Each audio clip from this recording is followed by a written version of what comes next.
Shalom, this week's Sedra Chukas. One of the overarching lessons I try to impart to my older students is that the information and stories they were taught in kindergarten about the Torah shouldn't always be taken literally and might not have been true altogether.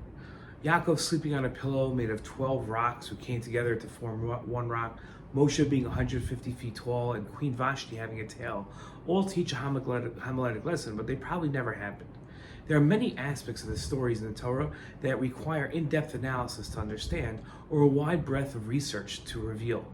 Without one or either of these, there are entire facets of the Torah that a Jew might never become aware of during the course of their studies. There is a perfect example of a fact that one might never know without lengthy study mentioned by the medieval scholar Rabbi Avram ibn Ezra. The Torah describes the travels of the Jewish people and records the Israelites arrived in a body in the wilderness of Zin on the first of the month, and the people stayed at Kadesh. Miriam died there and was buried there. In his commentary to this pasuk, the Ibn Ezra wrote that the Israelites only experienced prophecy in the first and last year of their time in the desert. Most of the lessons learned in our youth imagine the Jewish people's time in the desert as a fantastical time where God led the Jewish people by night with a pillar of fire and during the day with a cloud. Food fell from the sky and the weather was controlled. Even the people's clothes didn't wear out. It seems like an ideal state of existence. The Jewish people had no physical concerns. Everything was taken care of for them. Most importantly, we were given the impression that Moshe and God were in constant communication. The notion that Moshe and God were in constant communication isn't baseless. The Rambam wrote, all the other prophets besides Moshe cannot prophesy whenever they desire. Moshe, our teacher, was different. Whenever he desired, the prophetic spirit would envelop him, and prophecy would rest upon it.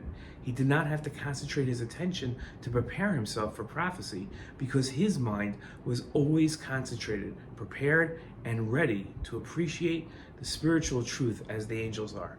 Therefore, he would prophesy at all times. Now, how can the comment of the Ibn Ezra that the Jews didn't experience prophecy for 38 of the 40 years they were in the desert be reconciled with the Rambam statement that Moshe would prophesy whenever he wanted to talk to God? Rambam explained the necessary qualifications for prophecy. Prophecy is bestowed only upon a very wise stage of a strong character who's never overcome by his natural inclinations in any regard. Instead, with his mind, he overcomes his natural inclinations at all times. The Jews of the desert had disqualified themselves from prophecy by believing the spies' report that even God couldn't help them conquer the land of Israel. The Jews allowed themselves to fall for their natural inclinations of never trusting in God's abilities. Moshe's prophecy was for the good of the people, and until the sinful generation all passed away, Moshe couldn't prophesy. Trust in God is a tricky position to maintain, balancing between being properly cautious at the signs of danger in risky situations, while trusting that God is ultimately in control isn't easy.